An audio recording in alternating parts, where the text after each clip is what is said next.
Saya pernah menerapkan target yang tinggi kepada murid yang saya ajarkan ketika masa pengabdian setelah saya menyelesaikan pendidikan sanad Al-Quran. Saya juga mengetahui bahwa kegiatan menghafal mereka ada yang tumbuh karena kemauan diri mereka sendiri dan ada pula yang tumbuh dari kemauan orang tua mereka.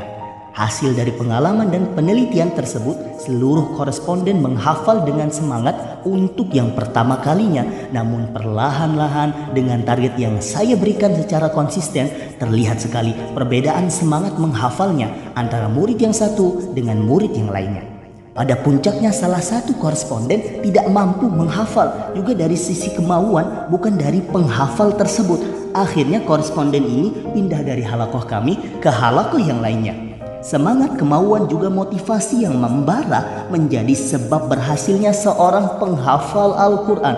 Menumbuhkan world dream, bukan imaginary dream, yang tak lain hanya khayalan semata.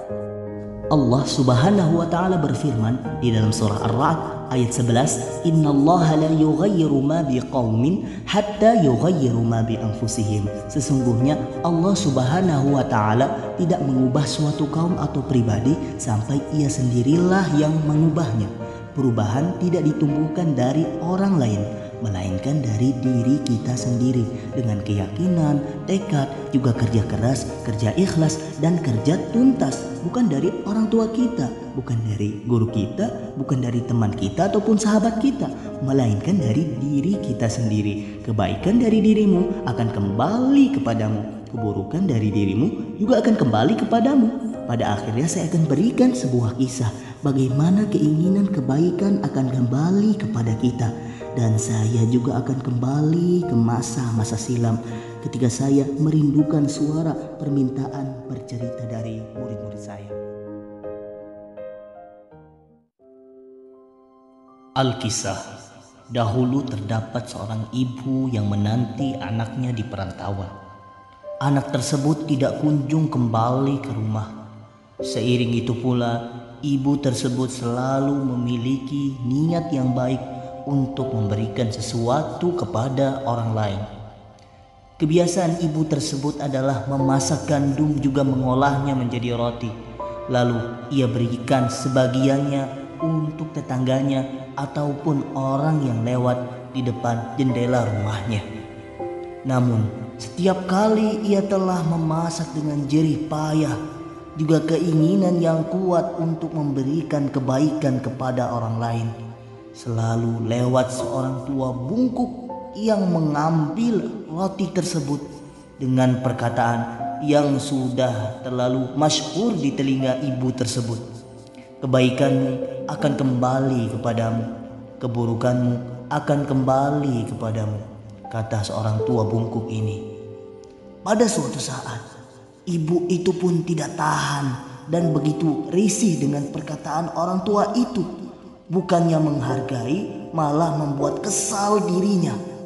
Maka di saat itu pula ibu itu pun menyiapkan rencana untuk membuat roti yang dicampur dengan racun, lalu dihidangkan untuk seorang tua bungkuk tersebut.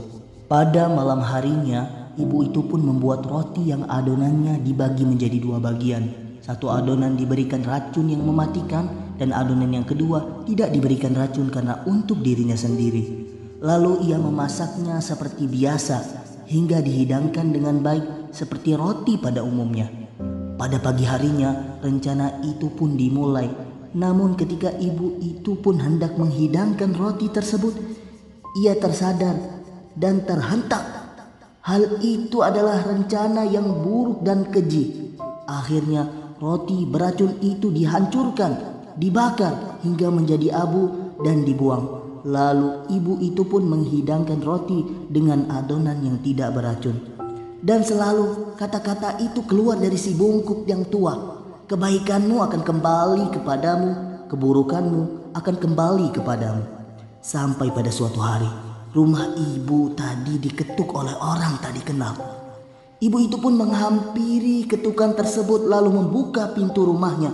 Namun alangkah terkejutnya saat ia mengetahui bahwa itu adalah anaknya sendiri dengan tubuh yang kurus kering dan terkesan tidak terurus.